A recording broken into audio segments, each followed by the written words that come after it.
BA भाग 3चे विद्यार्थी मित्रांनो, आपण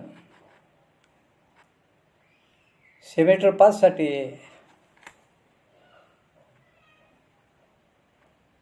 पाश्चात्य राजकीय विचार हा पेपर नंबर 11 शिकवण्यासाठी घेतलेला आहे. त्यातील 3 टॉपिक आपण संपवले आहेत आणि 4था टॉपिक जीन जॅक रूसो हा एक पाश्चात्य राजकीय विचारवंत आहे. या विचारवंताचे राजकीय विचार आपण बघणार आहोत. या विचारवंताचा जीवन परिचय आपण बघितला. त्याचे ग्रंथ रचना 4 प्रकारचे त्याचे ग्रंथ आपण बघितले आणि त्याच्यानंतर त्याची सामाजिक करार नावाची संकल्पना आहे ती त्याने त्याच्या सामाजिक करार हा 1762 साली लिहिलेल्या ग्रंथामध्ये स्पष्ट केलेले आहे. सामाजिक करार हा ग्रंथ 4 पुस्तकामध्ये म्हणजे 4 टॉपिकमध्ये विभागला गेलेला आहे.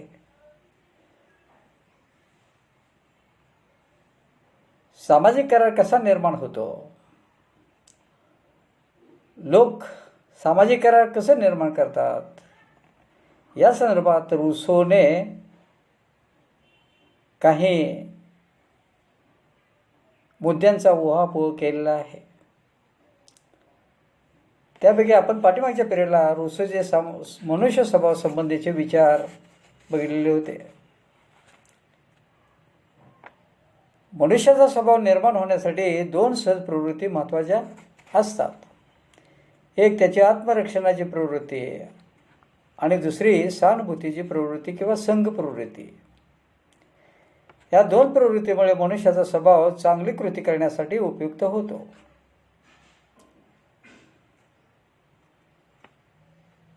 सत्य असत्य, चांगले वाईट हे माणसाला त्याच्याकडे असलेल्या विवेकबुद्धीमुळे समजते. आत्मप्रेम हे नेहमी चांगलं असतं, ते नेहमी निसर्गाला अनुसरून असतं आणि ते निसर्गाला अनुसरूनच व्यक्त होत असतं. आत्मप्रेम आणि अहंकार याच्यामध्ये फरक असतो असं रूसोने सांगितलं. कारण अहंकार हा समाजामध्ये निर्माण होतो आणि निसर्गाच्या मूळ अवस्थेमध्ये अहंकार अस्तित्वात नव्हता असं त्याचं मत होतं. म्हणजे एकंदरीत जर आपण पाहिलं तर माणसाच्या ठिकाणी दुसऱ्याविषयी सहानुभूती, दया, प्रेम हे असलं पाहिजे. स्वतःविषयी जे अमर्याद प्रेम प्रत्येकाला वाटत असतं त्याला मर्यादा घालून थोडंसं इतरांबद्दल,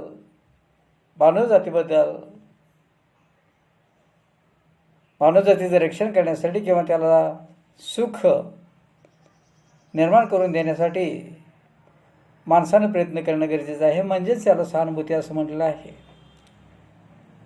किंवा त्याला दया असं म्हटलेलं आहे. माणसाच्या स्वभावामध्ये दयाभावना असते आणि त्या मानवाच्या आत्मप्रेमातून प्रकट होत असते. आणि म्हणून मग साधारणपणे जे लोक वाईट परिस्थितीत जगत असतात त्यांच्याबद्दल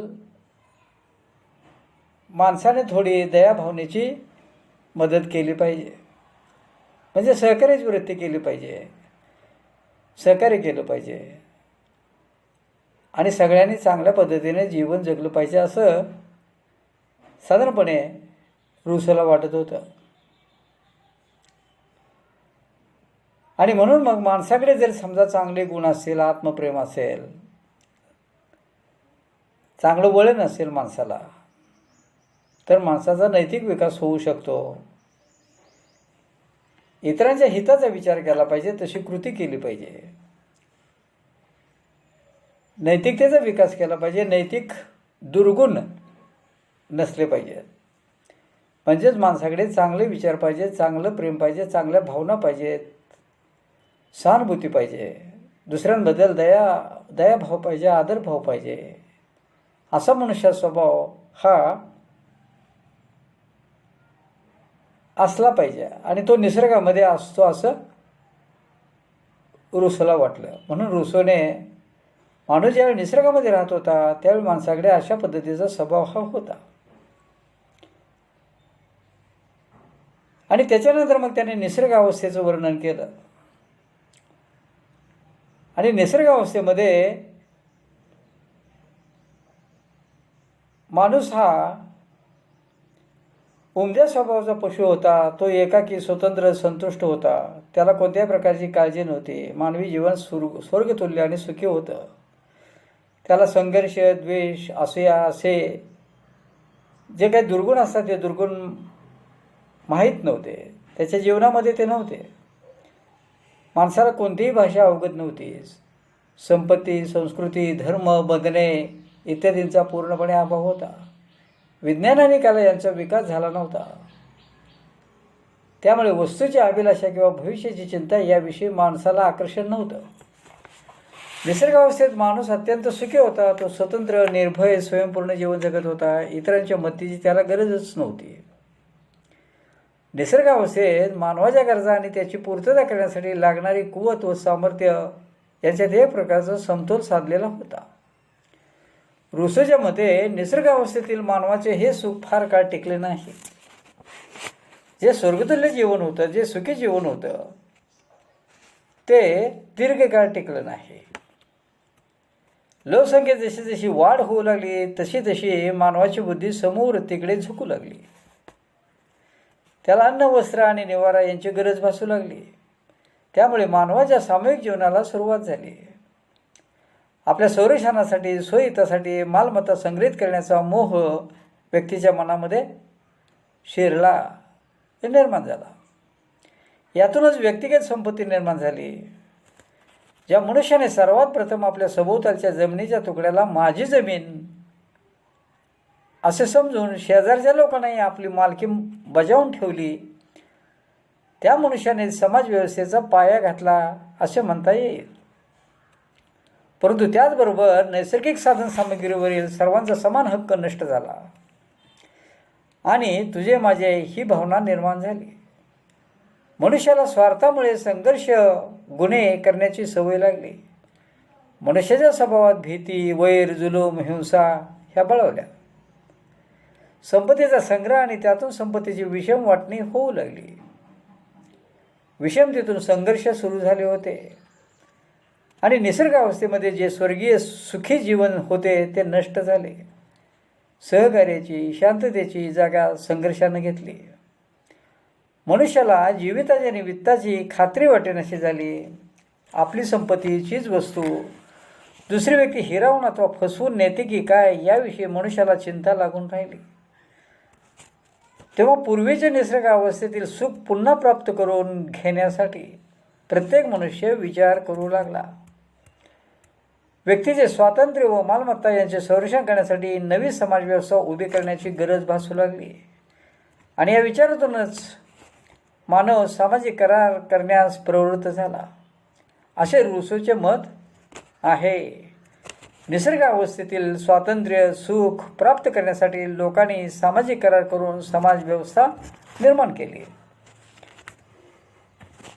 म्हणजे लोकांनी निसर्गावस्थेमधून स्वतःच्या रक्षणासाठी, संरक्षणासाठी, संघर्ष टाळण्यासाठी, स्वातंत्र्य आणि सुख प्राप्त करण्यासाठी लोकांनी सामाजिक करार केला आणि समाजव्यवस्था निर्माण केली. मग सामाजिक करार कसा निर्माण केला याचं स्पष्टीकरण आपल्याला थोडक्यात करावं लागेल. निसर्गावस्थेत माणसे मुक्त आणि निरोगी, सुखी, तृप्त, सुंदर जीवन जगत होती. जोपर्यंत व्यक्ती आपल्या गरजा भागवण्यात आणि दैनंदिन जीवनात पूर्णपणे स्वयंपूर्ण स्वावलंबी होत्या तोपर्यंत मानवी जीवन सुखी होते. परंतु जेव्हा लोकांच्या गरजा वाढल्या तेव्हा त्यांच्या तुझे माझे ही प्रवृत्ती निर्माण झाली. लोकसंख्या, कुटुंब, मालमत्ता इत्यादी गोष्टींमुळे निसर्गावस्थेतील सुख नाहीसे झाले. हे सुख पुन्हा प्राप्त करण्याच्या विचाराने लोकांनी एकत्र येऊन सामाजिक करार केला आणि त्यातूनच संघटित आणि राजकीय समाज निर्माण झाला असे रुसोचे मत होते. रुसोच्या मते सामूहिक जीवनात प्रत्येक व्यक्तीला अनिर्बंध स्वातंत्र्य उपभोगणे अशक्य झाल्याने आत्मरक्षणासाठी इतर व्यक्तींशी तडजोड करावी लागली. आपल्या जीविताचे आणि वित्ताचे रक्षण करण्यासाठी व्यक्तीला आपल्या स्वातंत्र्यावर काही प्रमाणात मर्यादा घालणे आवश्यक ठरले. म्हणजेच आपल्या मूळ नैसर्गिक स्वातंत्र्यावर स्वेच्छेने काही प्रमाणात मर्यादा घालून नागरी स्वातंत्र्याचा स्वीकार करणे भाग पडले.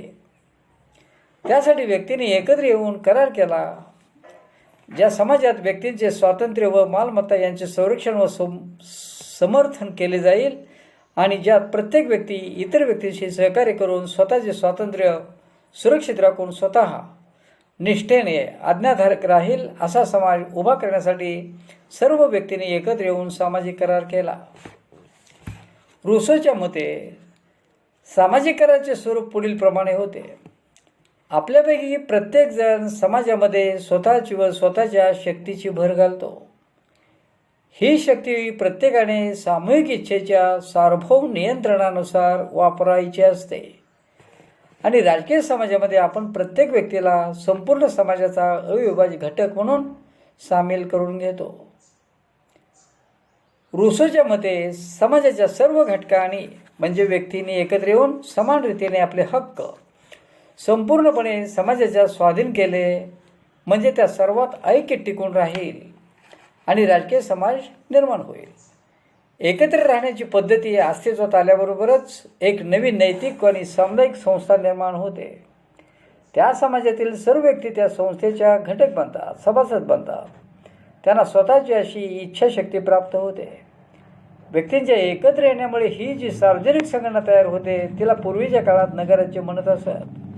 अलीकडे तिला लोकराज्य असे म्हणतात.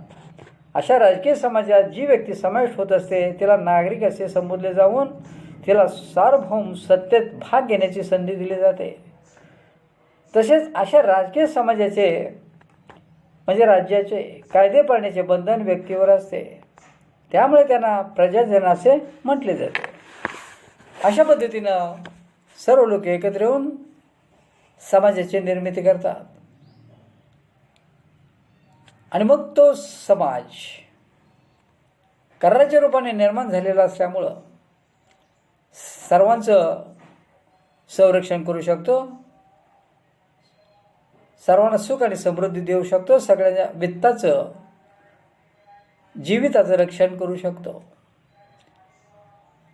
आणि म्हणून मग जसं निसर्गावस्थेमध्ये सुख समाधान निर्माण झालेलं होतं तशाच पद्धतीचं सुख आणि समाधान सामाजिक करार निर्माण झाल्यामुळं अगोदर समाज निर्माण केला जातो, नंतर राज्य निर्माण होतं आणि राज्य निर्माण झाल्यानंतर ते राज्य सर्वांचं सुख आणि समाधान, सगळ्यांचं स्वातंत्र्य सुरक्षित ठेवतं, सगळ्यांचं वित्त सुरक्षित ठेवतं. आणि म्हणून मग समाजाची गरज असते आणि म्हणून मग समाज हा लोकांच्या मार्फत लोकांच्या इच्छेनुसार सार्वजनिक इच्छेनुसार निर्माण होतो असं रुसोला वाटतं. म्हणून या रुसोच्या सामाजिक कराराची वैशिष्ट्ये काय आहेत ते थोडक्यात आपण बघूया. रुसोने सामाजिक करार सिद्धांत मांडून राजकीय समाजाची निर्मिती कशा प्रकारे झाली याचे विवेचन सामाजिक करार या ग्रंथाच्या पहिल्या पुस्तकात केलेले आहे. रुसोच्या सामाजिक करार सिद्धांताची वैशिष्ट्ये आपल्याला पुढील प्रमाणे सांगता येतील. पहिलं वैशिष्ट्य, रुसोच्या सामाजिक करारात प्रत्येक व्यक्ती आपण होऊन स्वतःचे नैसर्गिक अधिकार सर्वांच्या हाती संपूर्णपणे देते आणि त्या संपूर्ण समाजाचा अविभाज्य घटक म्हणून राहते. हे पहिले वैशिष्ट्य. दुसरं वैशिष्ट्य, रुसोचा सामाजिक करार हा दोन व्यक्तीत झाला नसून तो दोन पक्षात झालेला आहे. या करारात एकच व्यक्ती दोन वेगवेगळ्या भूमिकांवरून कराराचे दोन पक्ष बनते. प्रत्येकजण सर्वांसाठी आणि सर्वजण प्रत्येकासाठी आत्मार्पण करीत असतो. हे दुसरं वैशिष्ट्य. तिसरं वैशिष्ट्य, सामाजिक करारामुळे करारात भाग घेणाऱ्या कोणत्याही व्यक्तीचा तोटा तर होत नाहीच, उलट प्रत्येकाचा फायदाच होतो. प्रत्येक व्यक्तीच्या जीविताची आणि वित्ताची शाश्वती या करारामुळे मिळू शकते. हे झालं तिसरं वैशिष्ट्य. चौथं वैशिष्ट्य आहे रुसोचा सामाजिक करार सामूहिक इहेवर अवलंबून असून त्याला कायद्याचा आधार नाही, म्हणूनच त्याला शासकीय करार न म्हणता सामाजिक करार असे म्हटले जाते. त्यानंतर पाचवं वैशिष्ट्य, सामाजिक कराराद्वारे मनुष्य ज्या समुदायाला समर्पण करतो त्या समुदायाचा तो सदस्य असतो. मनुष्य या समुदायात आपल्या अधिकाऱ्यांचा त्याग करून समुदायातच सुखात समाधानाने राहण्याचे ठरवितो. सहावं वैशिष्ट्य, सामाजिक करार हा कायमस्वरूपी असून तो करार करणाऱ्या सर्व लोकांवर बंधनकारक असतो.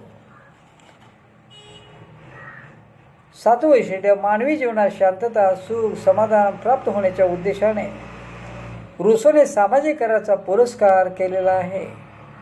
समाज व्यवस्था कायदेशीर व योग्य होण्यासाठी ती लोकांच्या इच्छेवर, संमतीवर आधारलेली असली पाहिजे असे रुसोला वाटत होते. अशा पद्धतीनं रुसोच्या सामाजिक कराराची वैशिष्ट्ये ही एकूण 7 आहेत, हे लक्षात घ्या.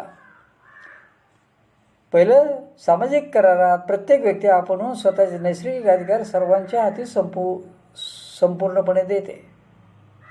दुसरं, सामाजिक करार 2 व्यक्तीत झाला नसून तो 2 पक्षात झालेला असतो.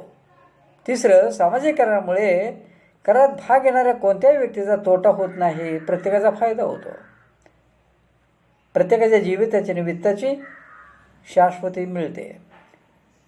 त्यानंतर रुसोचा सामाजिक करार हा सामूहिक इच्छेवर म्हणजे सगळ्यांच्या इच्छेनुसार तो निर्माण झालेला असतो, हे एक त्याचं वैशिष्ट्य म्हणावं लागेल. पाचवं वैशिष्ट्य, सामाजिक कराराद्वारे मनुष्य ज्या समुदायाला आत्मसमर्पण करतो तो समुदायाचा सदस्य बनतो, म्हणजे 5वं सदस्यत्वासंदर्भातलं वैशिष्ट्य. 6वं, सामाजिक करार हा कायमस्वरूपी असून तो सगळ्यांच्यावरती बंधनकारक असतो. आणि शेवटचं 7वं वैशिष्ट्य आहे की मानवी जीवनामध्ये शांतता, सुख, समाधान प्राप्त होण्याच्या उद्देशानेच सामाजिक करार हा केला जातो, त्याचा पुरस्कार केला जातो. आणि समाजव्यवस्था कायदेशीरमध्ये लोकांच्या इच्छेनुसार तयार होते, लोकांच्या संमतीनुसार ती तयार झालेली असते असे रुसोला म्हणायचं होतं. आणि म्हणून मग ही वैशिष्ट्ये आहेत. आणि अशा पद्धतीनं लोक स्वतःहून स्वतःचे अधिकार समर्पित करून करार करतात आणि तो करार सगळ्यांचं संरक्षण करतो, सामायिक संरक्षण करतो. मग या कराराचं परीक्षण कसं करायचं, यामध्ये काय फायदे आहेत का, काय तोटे आहेत का, काय गुण आहेत का, काय दोष आहेत का वगैरे, हा भाग आपल्याला बघावा लागतो. निसर्गावस्थेतील लोक सुखी समाधानी होते, परंतु पुढे त्यांचे स्वर्गीय सुख संपुष्टात आले.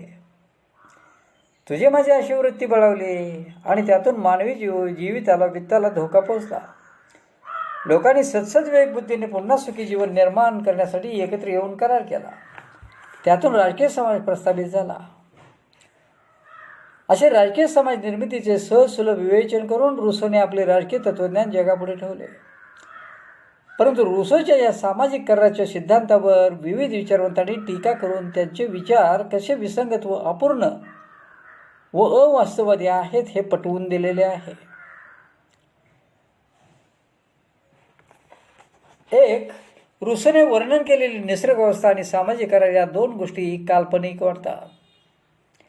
कारण निसर्गावस्थेमध्ये मानवी जीवन सुखी संपन्न होते, नंतर मानवी जीवन दुःखी असह्य झाले.